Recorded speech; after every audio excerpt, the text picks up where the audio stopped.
नमस्कार, one page YouTube channel में आपका स्वागत है। आज सुनिए मुंशी प्रेमचंद की लिखी कहानी स्वत्व रक्षा। मीर दिलावर अली के पास एक बड़ी रास का कुम्मैद घोड़ा था। कहते तो वह यही थे कि मैंने अपनी जिंदगी की आधी कमाई इस पर खर्च की है, पर वास्तव में उन्होंने इसे पलटन से सस्ते दामों मोल लिया था। यूं कहिए कि यह पलटन का निकाला हुआ घोड़ा था। शायद पलटन के अधिकारियों ने इसे अपने यहाँ रखना उचित न समझकर नीलाम कर दिया था। मीर साहब कचहरी में मोहरिर थे। शहर के बाहर मकान था। कचहरी तक आने में 3 मील की मंजिल तय करनी पड़ती थी। एक जानवर की फिक्र थी। यह घोड़ा सुबीते से मिल गया, ले लिया। पिछले 3 वर्षों से वह मीर साहब की ही सवारी में था। देखने में तो उसमें कोई ऐब न था, पर कदाचित आत्मसम्मान की मात्रा अधिक थी। उसे उसकी इच्छा के विरुद्ध या अपमानसूचक काम में लगाना दुस्तर था। खैर, मीर साहब ने सस्ते दामों में कला रास का घोड़ा पाया तो फूले न समाये। लाकर द्वार पर बांध दिया। साइंस का इंतजाम करना कठिन था। बेचारे खुद ही शामसबेरे उस पर 2-4 हाथ फेर लेते थे। शायद घोड़ा इस सम्मान से प्रसन्न होता था। इसी कारण रातिब की मात्रा बहुत कम होने पर भी वह असंतुष्ट नहीं जान पड़ता था। उसे मीर साहब से कुछ सहानुभूति हो गई थी। इस स्वामी भक्ति में उसका शरीर बहुत क्षीण हो चुका था, पर वह मीर साहब को नियत समय पर प्रसन्नतापूर्वक कचहरी पहुंचा दिया करता था। उसकी चाल उसके आत्मिक संतोष की द्योतक थी। दौड़ना वह अपनी स्वाभाविक गंभीरता के प्रतिकूल समझता था। उसकी दृष्टि में उच्छृंखलता थी। स्वामी भक्ति में उसने अपने कितने ही चिरसंचित स्वत्वों का बलिदान कर दिया था। अब अगर किसी स्वत्व से प्रेम था तो वह रविवार का शांति निवास था। मीर साहब इतवार को कचहरी न जाते थे। घोड़े को मलते, नहलाते, तैराते थे। इसमें उसे हार्दिक आनंद प्राप्त होता था। वहां कचहरी में पेड़ के नीचे बंधे हुए सूखी घास पर मुंह मारना पड़ता था। लू से सारा शरीर झुलस जाता था। कहाँ इस दिन छप्परों की शीतल छां में हरिहरी दूब खाने को मिलती थी। अतएव इतवार को आराम वह अपना हक समझता था और मुमकिन न था कि कोई उसका यह हक छीन सके। मीर साहब ने कभी कभी बाजार जाने के लिए इस दिन उस पर सवार होने की चेष्टा की, पर इस उद्योग में बुरी तरह मुंह की खाई। घोड़े ने मुंह में लगाम तक न ली। अंत को मीर साहब ने अपनी हार स्वीकार कर ली। वह उसके आत्मसम्मान को आघात पहुंचाकर अपने अवयवों को परीक्षा में न डालना चाहते थे। मीर साहब के पड़ोस में एक मुंशी सौदागर लाल रहते थे। उनका भी कचहरी से कुछ संबंध था। वह मुहर्रिर न थे, कर्मचारी भी न थे। उन्हें किसी ने कभी कुछ लिखते पढ़ते न देखा था, पर उनका वकीलों और मुख्तारों के समाज में बड़ा मान था। मीर साहब से उनकी दांतकाटी रोटी थी। जेठ का महीना था। बारातों की धूम थी। बाजे वाले सीधे मुंह बात न करते थे। आतिशबाज के द्वार पर गरज के बावले लोग चरखी की भांति चक्कर लगाते थे। भाड़ और कथक लोगों को उंगलियों पर नचाते थे। पालकी के कहार पत्थर के देवता बने हुए थे, भेंट लेकर भी न पसीजते थे। इसी सहालोगों की धूम में मुंशीजी ने भी लड़के का विवाह ठान दिया। दबाव वाले आदमी थे। धीरे धीरे बारात का सब सामान जुटा तो लिया, पर पालकी का प्रबंध न कर सके। कहारों ने ऐन वक्त पर बयाना लौटा दिया। मुंशीजी बहुत गर्म पड़े, हर जाने की धमकी दी, पर कुछ फल न हुआ। विवश होकर यही निश्चय किया कि वर को घोड़े पर बिठाकर वरयात्र की रस्म पूरी कर ली जाए। 6 बजे शाम को बारात चलने का मुहूर्त था। 4 बजे मुंशी ने आकर मीर साहब से कहा, यार अपना घोड़ा दे दो, वर को स्टेशन तक पहुंचा दें। पालकी तो कहीं मिलती नहीं। मीर साहब आपको मालूम नहीं, आज इतवार का दिन है। मुंशी जी मालूम क्यों नहीं है, पर आखिर घोड़ा ही तो ठहरा। किसी न किसी तरह स्टेशन तक पहुंचा ही देगा। कौन दूर जाना है। मीर साहब यूं आपका जानवर है, ले जाइए। पर मुझे उम्मीद नहीं कि आज वह पुट्ठे पर हाथ तक रखने दे। मुंशी जी अजीमार के आगे भूत भागता है। आप डरते हैं, इसलिए आपसे बदमाशी करता है। बच्चा पीठ पर बैठ जाएंगे तो कितना ही उछले कूदे पर उन्हें हिला न सकेगा। मीर साहब अच्छी बात है, जाइए। और अगर उसकी यह जिद आप लोगों ने तोड़ दी तो मैं आपका बड़ा एहसान मानूंगा। मगर ज्यों ही मुंशी जी अस्तबल में पहुंचे, घोड़े ने शशंक नेत्रों से देखा और एक बार हिनहिना कर घोषित किया कि तुम आज मेरी शांति में विघ्न डालने वाले कौन होते हो। बाजे की धड़धड़ पोंपों से वह उत्तेजित हो रहा था।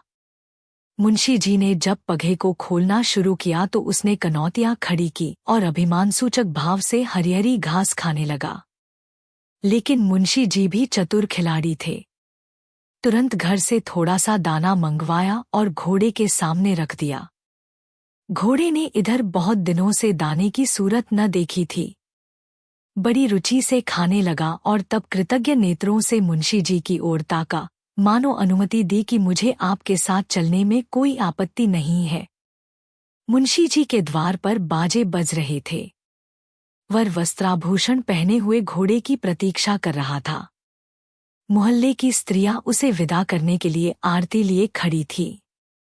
5 बज गए थे। सहसा मुंशी जी घोड़ा लाते हुए दिखाई दिए। बाजेवालों ने आगे की तरफ कदम बढ़ाया। एक आदमी मीर साहब के घर से दौड़कर साज लाया। घोड़े को खींचने की ठहरी, मगर वह लगाम देखकर मुंह फेर लेता था। मुंशी जी ने चुमकारा पुचकारा, पीठ सहलाई, फिर दाना दिखलाया, पर घोड़े ने मुंह तक न खोला। तब उन्हें क्रोध आ गया। ताबड़तोड़ कई चाबुक लगाए। घोड़े ने जब अब भी मुंह में लगाम न ली तो उन्होंने उसके नथनों पर चाबुक के बेंत से कई बार मारा। नथनों से खून निकलने लगा। घोड़े ने इधर-उधर दीन और विवश आंखों से देखा। समस्या कठिन थी। इतनी मार उसने कभी न खाई थी। मीर साहब की अपनी चीज थी। यह इतनी निर्दयता से कभी न पेश आते थे। सोचा मुंह नहीं खोलता तो नहीं मालूम और कितनी मार पड़े। लगाम ले ली। फिर क्या था, मुंशी जी की फतह हो गई। उन्होंने तुरंत जीन भी कस दी। दूल्हा कूदकर घोड़े पर सवार हो गया। जब वर ने घोड़े की पीठ पर आसन जमा लिया तो घोड़ा मानो नींद से जागा। विचार करने लगा, थोड़े से दाने के बदले अपने इस स्वत्व से हाथ धोना एक कटोरे कढ़ी के लिए अपने जन्मसिद्ध अधिकारों को बेचना है। उसे याद आया कि मैं कितने दिनों से आज के दिन आराम करता रहा हूं, तो आज क्यों यह बेगार करूं। ये लोग मुझे न जाने कहाँ ले जाएंगे। लौंडा आसन का पक्का जान पड़ता है। मुझे दौड़ाएगा, एड़ लगाएगा, चाबुक से मार मार कर अधमुआ कर देगा, फिर न जाने भोजन मिले या नहीं। यह सोच विचार कर उसने निश्चय किया कि मैं यहां से कदम न उठाऊंगा। यही न होगा मारेंगे, सवार को लिए हुए जमीन पर लौट जाऊंगा। आप ही छोड़ देंगे। मेरे मालिक मीर साहब भी तो यहीं कहीं होंगे।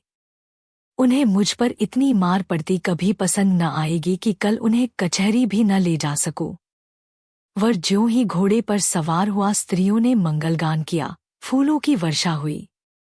बारात के लोग आगे बढ़े, मगर घोड़ा ऐसा अड़ा कि पैर ही नहीं उठाता। वर उसे एंड लगाता है, चाबुक मारता है, लगाम को झटके देता है, मगर घोड़े के कदम मानो जमीन में ऐसे गड़ गए हैं कि उखड़ने का नाम नहीं लेते। मुंशी जी को ऐसा क्रोध आता था कि अपना जानवर होता तो गोली मार देते। मित्र ने कहा, अड़ियल जानवर है, यूं न चलेगा। इसके पीछे से डंडे लगाओ, आप दौड़ेगा। मुंशी जी ने यह प्रस्ताव स्वीकार कर लिया। पीछे से जाकर कई डंडे लगाए, पर घोड़े ने पैर न उठाए तो भी अगले पैर और आकाश की ओर। 2-1 बार पिछले पैर भी, जिससे विदित होता था कि वह बिल्कुल प्राणहीन नहीं है। मुंशी जी बाल बाल बच गए। तब दूसरे मित्र ने कहा, इसकी पूंछ के पास एक जलता हुआ कुंडा जलाओ, आंच के डर से भागेगा। यह प्रस्ताव भी स्वीकृत हुआ। फल यह हुआ कि घोड़े की पूंछ जल गई। वह 2-3 बार उछला कूदा पर आगे न बढ़ा। पक्का सत्याग्रही था। कदाचित इन यंत्रणाओं ने उसके संकल्प को और भी दृढ़ कर दिया। इतने में सूर्यास्त होने लगा। पंडित जी ने कहा, जल्दी कीजिए, नहीं तो मुहूर्त टल जाएगा। लेकिन अपने वश की बात तो थी नहीं। जल्दी कैसे होती। बाराती लोग गांव के बाहर जा पहुंचे। यहाँ स्त्रियों और बालकों का मेला लग गया। लोग कहने लगे, कैसा घोड़ा है कि पग ही नहीं उठाता। एक अनुभवी महाशय ने कहा, मारपीट से काम न चलेगा, थोड़ा सा दाना मंगवाइए। एक आदमी इसके सामने तोबड़े में दाना दिखाता हुआ चले। दाने के लालच से खटखट चला जाएगा। मुंशी जी ने यह उपाय भी करके देखा पर सफल मनोरथ ने हुए। घोड़ा अपने स्वत्व को किसी दाम पर बेचना न चाहता था। एक महाशय ने कहा, इसे थोड़ी सी शराब पिला दीजिए, नशे में आकर खूब चौकड़ियां भरने लगेगा। शराब की बोतल आई। एक तसले में शराब उड़ेल कर घोड़े के सामने रखी गई, पर उसने सूंघी तक नहीं। अब क्या हो। चिराग जल गए, मुहूर्त टल चुका था। घोड़ा यह नाना दुर्गतियां सहकर दिल में खुश होता था और अपने सुख में विघ्न डालने वाले की दुर्वस्था और व्यग्रता का आनंद उठा रहा था।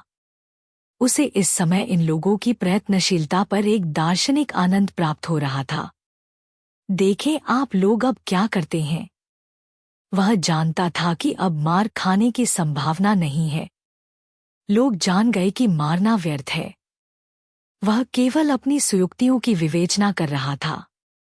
5वें सज्जन ने कहा, अब एक ही तरकीब और है। वह जो खेत में खाद फेंकने की दोपहिया गाड़ी होती है, उसे घोड़े के सामने लाकर रखिए। इसके दोनों अगले पैर उसमें रख दिए जाए और हम लोग गाड़ी को खींचें। तब तो जरूर ही उसके पैर उठ जाएंगे। अगले पैर आगे बढ़े तो पिछले पैर भी झक मार कर उठेंगे ही। घोड़ा चल निकलेगा। मुंशी जी डूब रहे थे। कोई तिनका सहारे के लिए काफी था। 2 आदमी गए, दोपहिया गाड़ी निकाल लाए। वरने लगाम तानी। 4-5 आदमी घोड़े के पास डंडे लेकर खड़े हो गए। 2 आदमियों ने उसके अगले पांव जबरदस्ती उठाकर गाड़ी पर रखे। घोड़ा अभी तक यह समझ रहा था कि मैं यह उपाय भी न चलने दूंगा, लेकिन जब गाड़ी चली तो उसके पिछले पैर आप ही आप उठ गए। उसे ऐसा जान पड़ा मानो पानी में बहा जा रहा हूं। कितना ही चाहता था कि पैरों को जमा लूं, पर कुछ अक्ल काम न करती थी। चारों ओर शोर मचा, चला तालियां पड़ने लगीं। लोग ठट्ठे मार मार हंसने लगे। घोड़े को यह उपहास और यह अपमान असह्य था, पर करता क्या। हाँ, उसने धैर्य न छोड़ा। मन में सोचा, इस तरह कहाँ तक ले जाएंगे। ज्यों ही गाड़ी रुकेगी मैं भी रुक जाऊंगा। मुझसे बड़ी भूल हुई, मुझे गाड़ी पर पैर ही न रखना चाहिए था। अंत में वही हुआ जो उसने सोचा था। किसी तरह लोगों ने 100 कदम तक गाड़ी खींची, आगे न खींच सके। 100-200 कदम ही खींचना होता तो शायद लोगों की हिम्मत बंध जाती, पर स्टेशन पूरे 3 मील पर था। इतनी दूर घोड़े को खींच ले जाना दुस्तर था। ज्यों ही गाड़ी रुकी घोड़ा भी रुक गया। वर ने फिर लगाम को झटके दिए, एड़ लगाई, चाबुकों की वर्षा कर दी, पर घोड़े ने अपनी टेक न छोड़ी। उसके नथनों से खून निकल रहा था, चाबुकों से सारा शरीर छिल गया था, पिछले पैरों में घाव हो गए थे, पर वह दृढ़ प्रतिज्ञ घोड़ा अपनी आन पर अड़ा हुआ था। पुरोहित ने कहा, 8 बज गए। मुहूर्त टल गया। दीन दुर्बल घोड़े ने मैदान मार लिया। मुंशी जी क्रोधोन्मत्त होकर रो पड़े। वर एक कदम भी पैदल नहीं चल सकता। विवाह के अवसर पर भूमि पर पांव रखना वर्जित है, प्रतिष्ठा भंग होती है, निंदा होती है, कुल को कलंक लगता है, पर अब पैदल चलने के सिवाय अन्य उपाय न था। आकर घोड़े के सामने खड़े हो गए और कुंठित स्वर से बोले, महाशय, अपना भाग्य बखानो कि मीर साहब के घर हो। यदि मैं तुम्हारा मालिक होता तो तुम्हारी हड्डीपसली का पता न लगता। इसके साथ ही मुझे आज मालूम हुआ कि पशु भी अपने स्वत्व की रक्षा किस प्रकार कर सकता है। मैं न जानता था तुम व्रतधारी हो। बेटा उतरो, बारात स्टेशन पहुंच रही होगी। चलो पैदल ही चलें। हम आपस ही के 10-12 आदमी हैं, हंसने वाला कोई नहीं। ये रंगीन कपड़े उतार दो। रास्ते में लोग हंसेंगे कि पाव पाव ब्याह करने जाता है। चल बे अड़ियल घोड़े, तुझे मीर साहब के हवाले कराऊं। अगर आपको यह कहानी पसंद आई तो सब्सक्राइब करें और बेल आइकन दबाएं। अपने सुझाव कमेंट बॉक्स में बताएं। अगली कहानी तक शब्दों की दुनिया में डूबे रहे। धन्यवाद।